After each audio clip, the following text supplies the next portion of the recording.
Hey guys, this is Christian here with All Things Gear, and these are ROLI blocks. Now, ROLI has had a whirlwind few years. The company introduced the ROLI C-board way back in 2013, and since then has been innovating with its new and interesting takes on musical instruments. Just recently, it unveiled its latest product line, ROLI blocks, hailed by ROLI as the instrument that grows with you. The idea behind blocks is pretty simple. You start with one or two blocks and then expand upon those by buying more. The system is modular, so you can easily add new blocks onto your existing setup. The main block is the C-board block, which is basically a small 24-key keyboard. Then there's the LightPad block, which acts kind of like a control surface and can be used on both desktop and mobile. There's also the LightPad M, which is a little brighter and newer than the LightPad, and the Live block, Loop block, and Touch block, which are basically transport and expression blocks. ROLI blocks push the boundaries in a few ways. They're multi-touch sensitive with the ability to detect velocity and positioning continuously.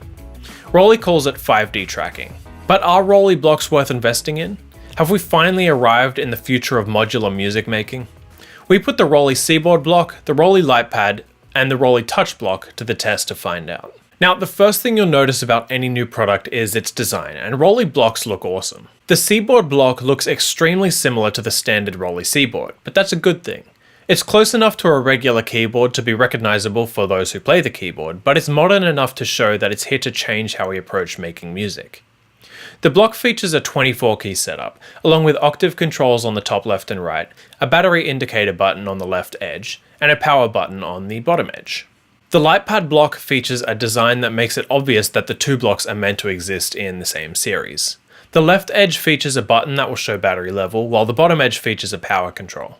Both blocks feature a USB-C connector on the top for charging.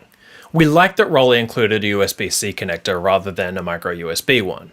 It would have been easier and probably cheaper to go with the older standard, but as computers start getting more USB-C ports and USB-C cables become more common, having the newer and ultimately better standard is a good choice. The third block we're testing, the Touch block, is also well designed. Unlike the others, it doesn't feature a charging port or on button. Instead, it has to be connected to the C-board block or LightPad block to function properly. The Touch block features all you would need from your expression controls, plus more. You'll be able to control the responsiveness of the C-board block, the slide and glide of the blocks, which basically allows you to change the pitch or add filters when you move side to side and up and down. Setting up blocks was relatively easy and is possible on a range of platforms. On mobile, you'll be able to connect to the Noise app, which is available for Android and iOS. For desktop users, you'll need the blocks dashboard, which you can download from the ROLI website. The dashboard is well designed and extremely easy to use.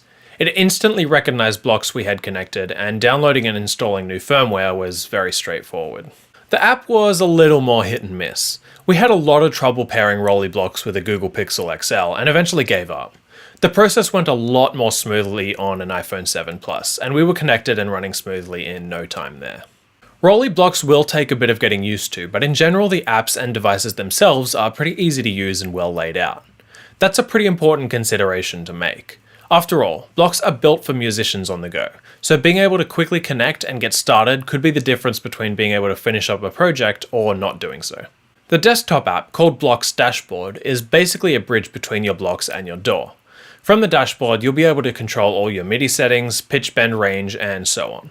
It's pretty easy to switch between editing different blocks in the app simply by clicking on them, and while there's a lot you can do in the app, we appreciated the sleek and visual interface.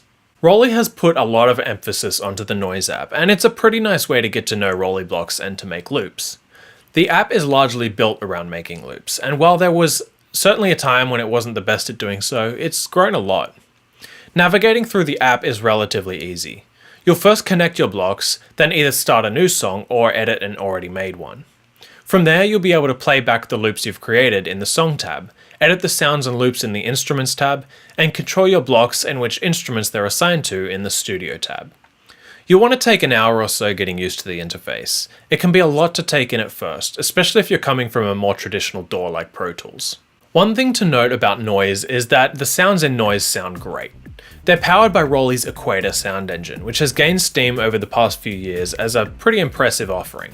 Drums sound punchy and full, synths can be complex and intricate, and so on. Here's a quick look at some of the sounds in the Noise app.